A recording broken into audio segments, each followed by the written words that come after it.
মনে আছে সেদিন রামবাবুর একতলার ভাড়াটিয়া আমাদের কি কি বলেছিলেন? প্রথমত, রামবাবু সেদিন রাতে থিয়েটার দেখে এসে খুব জোরে দরজা বন্ধ করেছিলেন। দ্বিতীয়ত, সেদিন বিকেল বেলায় ভৈরব অধিকৃত দোতলা থেকে একটি বিড়ালের ভীষণ আর্তনাদ শোনা যাচ্ছিল। তৃতীয়ত, সেদিন রাত প্রায় 2টোর সময় বাড়ির পাশের খানায় একটি বিড়াল এবং কুকুরের ঝগড়া শোনা গিয়েছিল।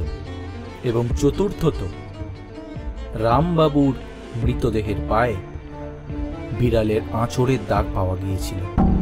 এই ঘটনাগুলি হয়তো তুচ্ছ, কিন্তু এই ঘটনাগুলোর উপর ভিত্তি করেই আমি আমার গল্প দাঁড় করিয়েছি। তোমার না যত সব বাজে গল্প। আহা, আগে আমার গল্পটা তো শুনুন, তারপর বাজে না কাজের সেই হিসাব করবেন।